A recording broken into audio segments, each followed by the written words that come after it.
Hola, buenas tardes, soy Albert de la tienda Viking Point de Girona. Hoy os presento un nuevo modelo para el 2017, en concreto la Scott Scale 940. Como veis, es el mismo cuadro de años anteriores, pero totalmente renovado en cuanto a color y componentes. Como veis, tenemos un cuadro pintado en este gris tan bonito mate, con los detalles también mate y unos detalles flúor amarillos muy bonitos. También la horquilla de suspensión viene conjuntada con el cuadro. La bicicleta mantiene la dirección taperet en la parte delantera, guiado interno de cables y guiado externo del freno trasero. El press fit en la caja de pedalier y el eje de 9 en la parte trasera. En cuanto a la suspensión, la Scale 940 monta una Fox 32 Performance con el cartucho Fit 4 y con las 3 posiciones de bloqueo gracias a Fox y al mando Twin Lock en el manillar. Lógicamente mantiene el eje de 15 en la parte delantera.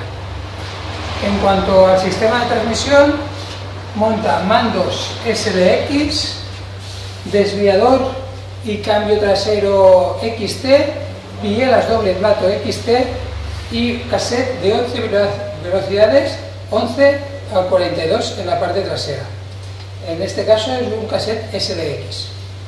El sistema de frenado también contamos con Shimano, en este caso en frenos Shimano de Ore con discos de 180 en la parte delantera y 160 en la parte trasera.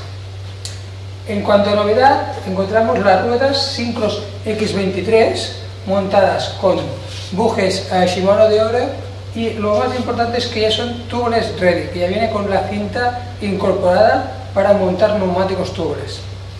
Los neumáticos que vienen montados en esta bicicleta son los Maxxis Icon Exoprotection Tubeless Ready, así que ya podemos salir de la tienda con los neumáticos tubelizados.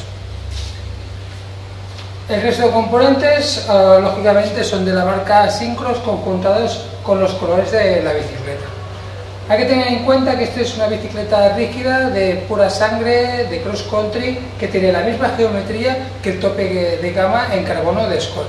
Es una bicicleta muy polivalente, tanto para nuestras rutas típicas o incluso para hacer carreras.